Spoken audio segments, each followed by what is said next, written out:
Hey folks, and welcome to another episode of Crit Hit Reviews with your host, Arlyeon. On this week's show, I'll be chattering about Kupo Games' lighthearted RPG, Epic Battle Fantasy V, which I was sent a review copy of. Let's find out if the latest entry in this series lives up to its name, or if playing this fantasy will leave you wishing it was finally over.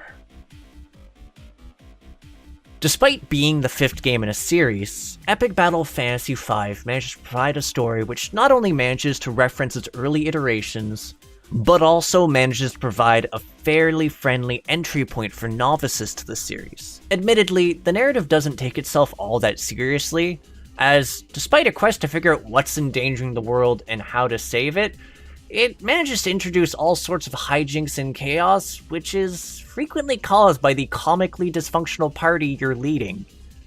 Now, there's also a fairly healthy dose of satire in the game's script as well, given that it's more than happy to lampshade some of the more morally questionable habits other RPGs have more or less ingrained into players at this point. And look, I will totally stop looting people's houses when they stop hoarding artifacts and permanent stat boosters. Maybe. Now, that's not the only bit of meta storytelling in Epic Battle Fantasy either, as the game also acknowledges its own status as a game, and even works with the whole reality as a simulation spiel in some rather fun ways. Well, when it isn't leading to some rather creepy side quests.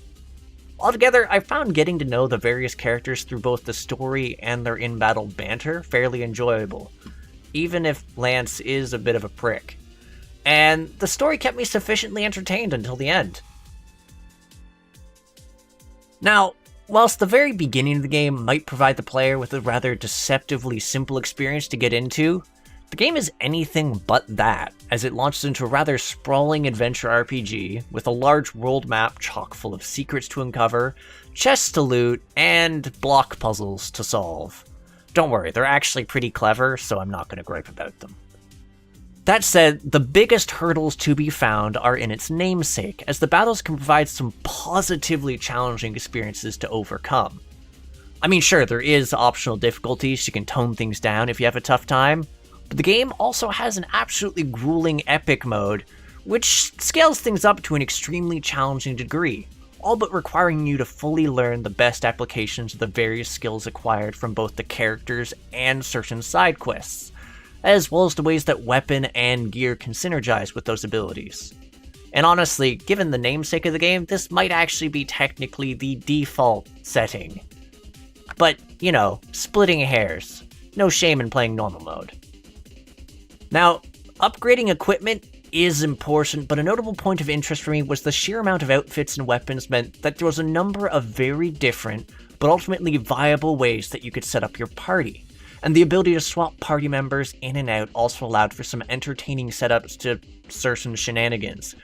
Glass cannon dodge tank NoLegs the cat is amazing.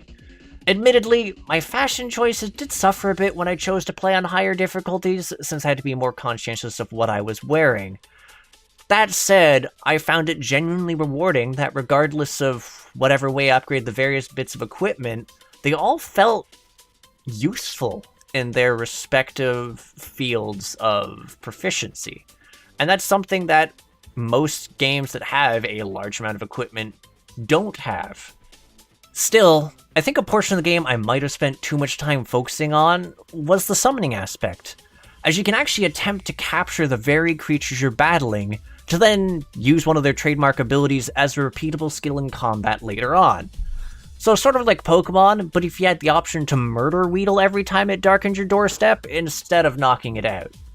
And admittedly, the cruelty factor doesn't really end there, given that whilst the majority of your gear uses a more simple acquire X materials to reach the next tier formula, some of those items use the wailing bodies of your indentured minions to grow stronger. Broken eggs, omelets, yada yada. You can get more generally, so, you know, stop judging me so much. Plus, I mean, neat thing here, you can also capture some of the bosses. That's always great. Yep, not change the subject. Anyways, that said, so when it comes to the challenges in the game, the most challenging areas were not found in the main story, but rather in the game's various bonus dungeons, which not only were rife with enemies which were just difficult in and of themselves, with even deadlier bosses, they had the additional nuance of having enemies which leveled up with you. That's right, whether you came there at the beginning or the end of the game, these segments are scaled to you, which makes some especially dangerous combat encounters on epic difficulty, with a very special nod to the final bonus dungeon you encounter, which is rife with boss encounters whose unique status elements more or less provide a puzzle element to those fights. Admittedly, the rewards for all of these particular encounters are pretty neat though. It's also notable that while these encounters do grant you materials to upgrade your gear and advance and strengthen that manner, the bonus dungeons don't actually grant you experience, and this won't serve to scuttle the overall difficulty of the game. As another side note, weirdly, this is one of the few games that come to mind where it very notably rewards achievement hunters, as there's an area that can be reached fairly early on in Epic Battle Fantasy that unlocks more and more rooms the more achievements you acquire, which not only grant you access to new items, but also allows you to see some pretty spiffy bits of fan art that the community have done, which honestly is a pretty nice nod to the community. Lastly, while there is a New Game Plus mode to the game, this more or less branches after the end of the main game and simply allows you to take your leveled as fuck characters through the story all over again without scaling up the enemies. So, expect to steamroll everything that makes the mistake of opposing your might. Now, I'm a pretty big fan of Epic Battle Fantasy V's soundtrack. I mean, I'm a fan of the series at large, but I genuinely can't think of any tracks I don't like in the game. And what I found especially neat was simply the fact that there were stereos scattered throughout the various stages that allowed me to switch an area's theme to an alternate version if I wanted to have a change of pace from its default track, or vice versa to switch it back. I mean, it doesn't change the battle themes, but those are pretty enjoyable in and of themselves, with a special shoutout going to the fight against a certain cosmic entity, which has an absolutely gorgeous theme with some lovely vocals to boot. Epic Battle Fantasy does have a very cartoony and fun vibe to its animations, one that's both enjoyable to see and makes the world at large simple to navigate. I also really enjoy the sheer amount of detail put into the various enemies and their animations, and the fact that you can visibly see all the different bits of equipment and weapons that you can equip onto the main characters. It's not something you get to see often. Plus, the art reserved for the game's various cutscenes is absolutely adorable, making it seem like something from a kid's book, if more reckless bodily harm was involved. So, honestly, reviewing the game's been a bit of a trip for me, in part because I started on the series back when it was new, and have played through each successive sequel and gotten to witness the manners in which the various systems have grown in complexity and depth. And honestly, I was immensely pleased with my time spent in Epic Battle Fantasy V. Enough so that I found myself throwing myself into doing as much of the side content as possible, even if it did mean playing with my system clock to access certain holiday-specific quests.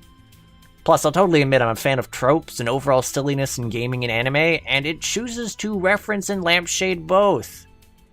On a purely narrative note, it also managed to serve as a fairly satisfying and amusing bookend to the series. So, I can't say I'll be unhappy if this ends up serving as the altogether finale to the series. Though I'll admit I'm attached to the characters after spending so long following their journey. That said, the game has more than made it a positive enough impression on me that if there is more to come, I'll certainly be hopeful about it. Which is why I'd say this particular title is a critical hit in my book. Anyways, this has been this particular episode of Crit Hit Reviews. If you agree or disagree with my thoughts on this, feel free to leave a comment below. Maybe hit the like or dislike button. If you do want to see more reviews or just indie developer interviews like the one that'll be coming up with Matt, feel free to hit the subscribe button, the little bell icon, because it lets you actually find out when we're releasing new content. Lastly, join our Discord, link in the description and in the banner, so you can become a part of our community. It's cozy there. Anywho, I'll catch you on the next episode of Crit Hit. Take care till then, folks!